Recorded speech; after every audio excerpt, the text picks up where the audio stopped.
meadows ring.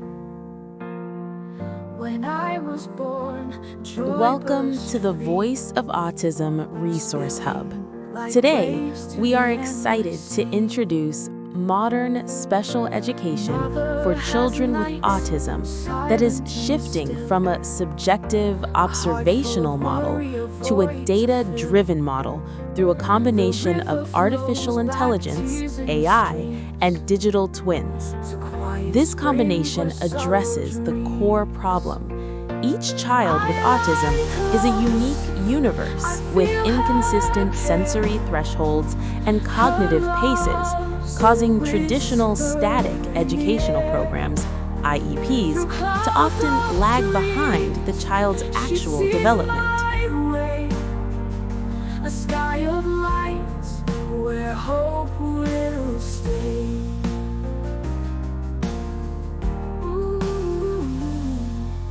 Mother dreams of clouds soft and bright,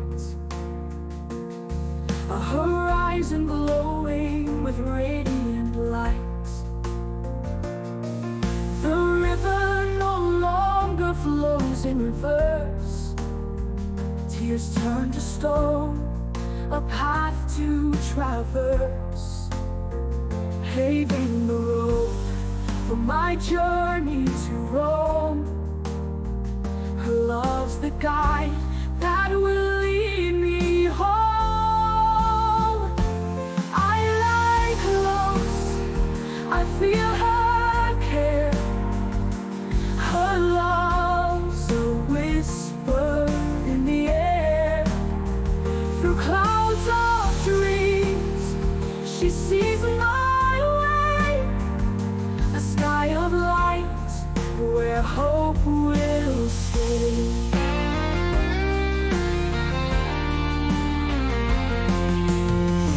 Paving the road for my journey to Rome.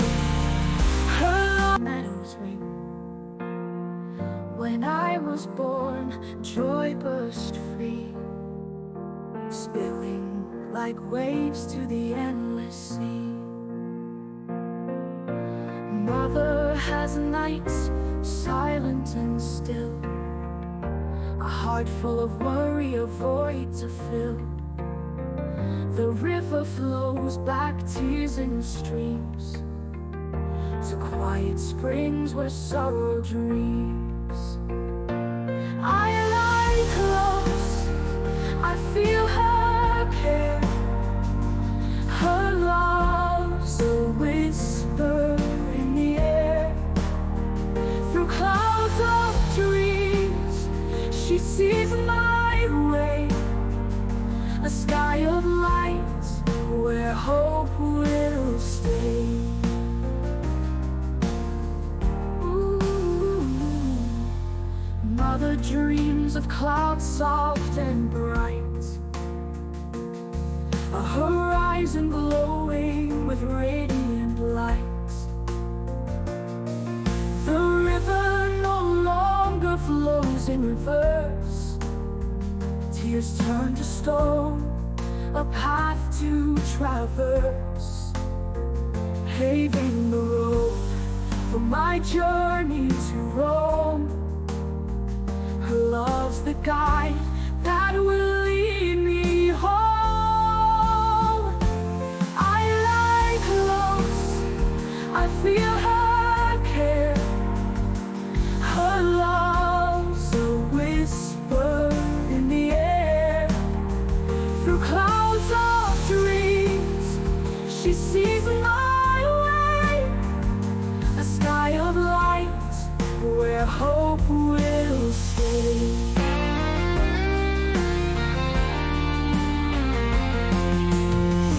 Paving the road for my journey. All right, today we're diving into a really powerful new way of thinking about autism. We're talking about a vision that completely flips the script, moving away from the idea of fixing people and instead focusing on building a world where they can actually thrive. And it's all powered by some pretty amazing new tech and, the simple power of community. So let's jump right in. For decades, the question we've always asked is, what's missing? What do autistic people lack? But what if that's just the wrong question entirely?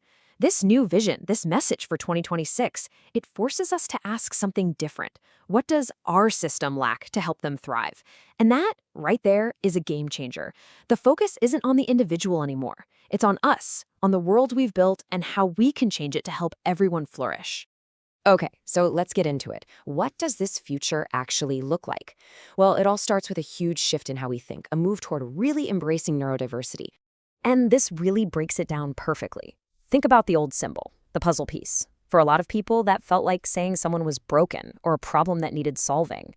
The new way of thinking uses the infinity loop. And that symbol, it's all about celebrating the infinite variety of the human mind. The goal isn't to fix someone so they conform. No way. The goal is to help every single person reach their own unique potential. It's a massive change, from looking at a defect to celebrating human diversity. But at the absolute center of this entire vision are the unsung heroes. We're talking about the mothers, the caregivers, who so often have to sacrifice their careers, their health, their own dreams. And let's be really clear, none of this works, not the tech, not the community support, if we don't acknowledge them. Any future we build has to start with supporting the people who are already doing the work. Okay, so how do we actually build this better system? Well, part of the answer lies in some pretty incredible technology. First up is something called a personalized digital twin, or PDT. Now try to imagine this. It's an AI-powered tool that basically acts like a lifelong developmental memory for a person.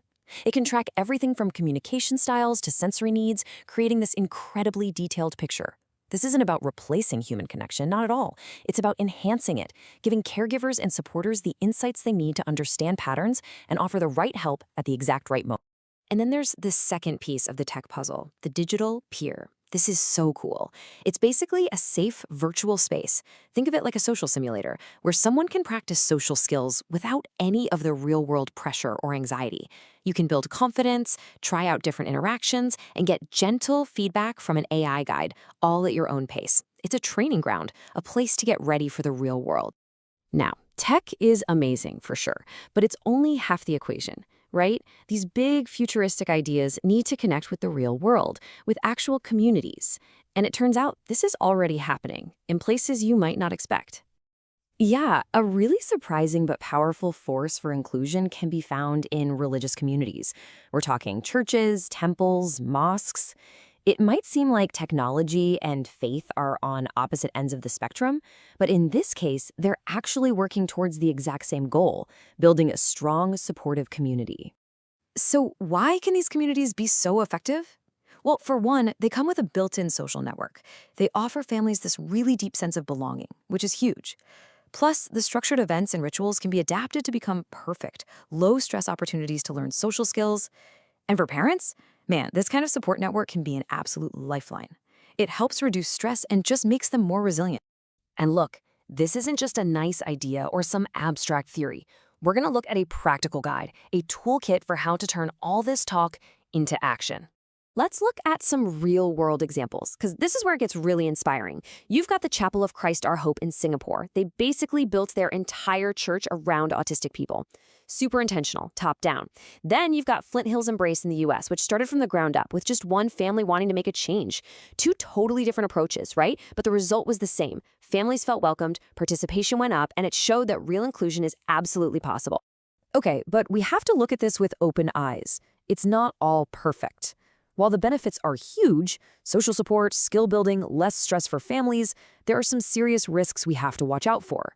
You could have environments that cause sensory overload, or just a lack of understanding that leads to stigma. And the most dangerous one? Groups that make false promises about cures. So it's absolutely critical to be aware of these pitfalls and actively work against them. So this all sounds great, but where does a community even begin? Whether it's a church, a library, or a sports club, it doesn't have to be complicated. This 5-step checklist is a fantastic starting point. And look at number 1, welcome one. Just start by asking a single family what they need. It's that simple. From there, you can do things like create quiet spaces, use social stories to explain what's going to happen at an event, and give your volunteers some basic training. Small steps, but they make a massive difference. All right, let's tie all of this together. What we're really talking about is building the future. A future where incredible personalized technology works hand in hand with warm, welcoming communities. You need both to make it work. And this quote from the 2026 message just nails it. The future for autistic people does not lie in pity, but in the systems we build together today. That says everything, doesn't it? This isn't about charity or feeling sorry for anyone.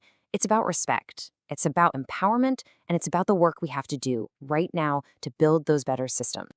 And the amazing thing is this future isn't some far-off dream. It's being built as we speak. It's happening in AI labs, and it's happening in small community halls that are just setting up a quiet space for the very first time. So the question isn't if this can happen, it's happening. The only real question left is, what role will you When play? I was born, joy burst free, spilling like waves to the endless sea. Mother has nights silent and still, a heart full of worry, a void to fill. The river flows back tears in streams to quiet